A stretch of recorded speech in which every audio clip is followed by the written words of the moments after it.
dance is a term that to me invokes the way that our people, or that indigenous people, I guess I could say, view dance. It's more than just activity, more than just entertainment. For us, we use song and dance for prayer. We have certain song and dance that we use for healing. Some of it we do use for entertainment and socializing. But this spirit dance really is a way of sharing the essence of a people. Spirits dancing really gives me just like a happy vision, it makes me think of who we really are. Like I always tell my children, what you see physically is not who the person is. It's the part that you don't see. That's who they really are. So I think we're all just a bunch of spirits walking around. The name The Spirits Dance in Buffalo. It was interesting. I worked with this artist. Her name is Drea Denor. Drea and I have been working together since 2004 or 5. I'm her choreographer. With me, I can hear something and still hear those traditional rhythms, which pretty much tells everybody that African rhythms are the foundation for a lot of music up to date. Okay. We was at a performance that happened back in, I want to say 2017 or 2018, give or take. We was down to Silo City. Has everybody been down to Silo? You really gotta take a trip down there. Like when you drive through the gates, you can feel the energy. It's like really something. It's almost like you could feel somebody waving at you, like the shadows of those who were there when the rain shut down. But like you can feel them. I'm telling you. As soon as you drive, just one day, just drive through. So Drea's down there doing this show, and Drea says, "Oh, Robin, she's singing and stuff." I'm like, "Go ahead, go, Drea." When Drea sings, she sings. Yeah. And Drea is also a part of this as well. So Drea is down there, and Drea says, "Robin, I want you to put a traditional West African song inside this song." I said, "Okay, Drea, not a problem." I'm sitting there, literally sitting next to her. She said, "Robin, why are you not singing?" I said, "Drea, I know it's gonna sound weird, but it feels like somebody's hand is over my mouth saying I need to sing a Native American song." And she said, "What do you mean?" I said, "I'm literally trying to sing an African song, but I keep wanting to sing something of Cherokee.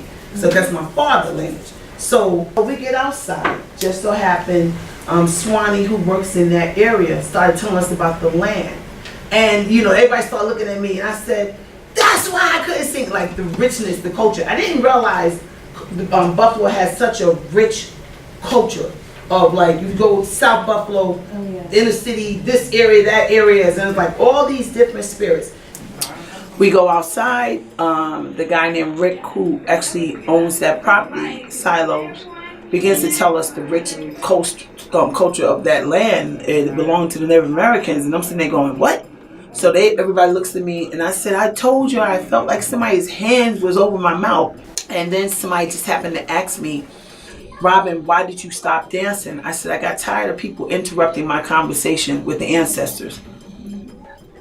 I called Claire and said, I think I have a title. I said, we need to call it The Spirits Dance in Buffalo, a dialogue with the ancestors. So why Silo City? Silo City is one of the most exciting sites in Buffalo.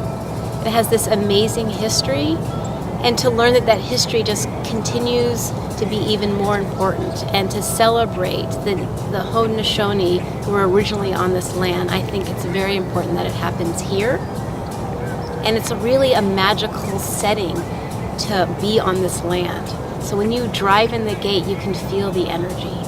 So it's a project that is already going to be exciting with these two different cultures, rhythms coming together. To have it here, it's like the landscape is going to be another partner in the project.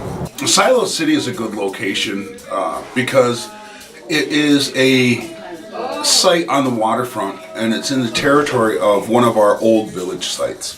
In our language, we refer to that place as Doshawan, and what it means literally is between the basswoods. So during our history, our people had a settlement right there, specifically there.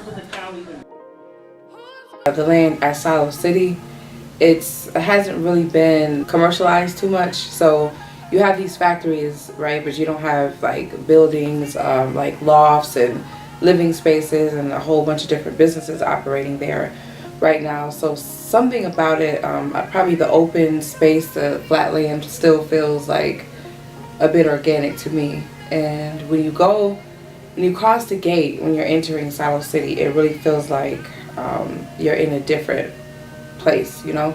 You can kind of sense the spirits, if you will. You can sense the ancestors, and that land was heavily occupied by Native American people. And if we're talking about moving forward, we first need to acknowledge the Native American people who once occupied that land. I don't think they just gave us this land. I think it was taken from them.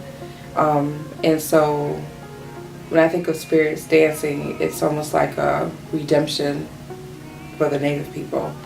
And if Buffalo is to have any true success and truly move forward in a bountiful way, and in an honest way, I think it's necessary to acknowledge the original dwellers of this land.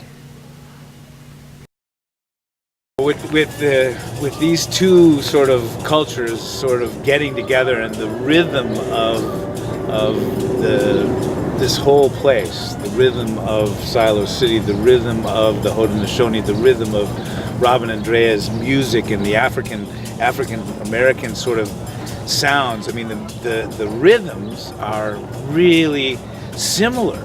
You know, it's amazing to me to be able to take these cultures that are so disparate, you know, and bring them together and really have this wonderful sort of place to really go get this magic.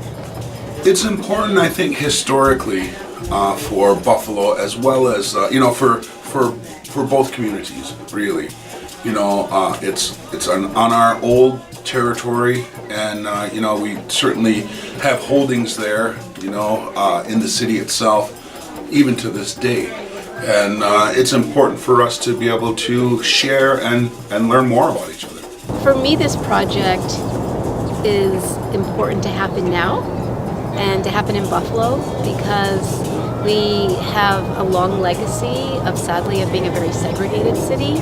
But we also have a legacy of having all this plenty of beautiful traditions and cultures and talent. And it's exciting that it can come together in new ways and be kind of seen by different people. So that's what I really hope for this project, is that people will get to know each other, build long-lasting relationships. The audience will be inspired by work they might not get to see all the time, and in this way. So to bring people together. Right now, Buffalo is being marketed as a place of resurgence, as a place where people are supposedly coming together and rebuilding this city, right? But actually, not everyone is working together. I don't think this resurgence is necessarily benefiting all people. And in terms of moving forward, you have to first acknowledge where you come from, and acknowledge, particularly moving forward in a city, one should always acknowledge the significance of the land upon which that city was built. And I hope that the Spirits Dance can serve as a catalyst for the city to have a real conversation about what togetherness looks like. That's the goal, for them people to have that moment of edutaining. So you entertain, but you get a moment of education at the same time. It's like you're gonna feel this moment of, like, oh my gosh, this is really our culture. Why are we fighting this? Buffalo is the 3rd or 4th most racist city. And for this city to be so racist, it makes me laugh, because you have so many different cultures. This makes no sense. So that's why it's important that this happens. Instead of us fighting and resisting, we need to come together. This is the reason why I want this project to happen, because I want everybody to see, in the end, we're not as different as you think we are.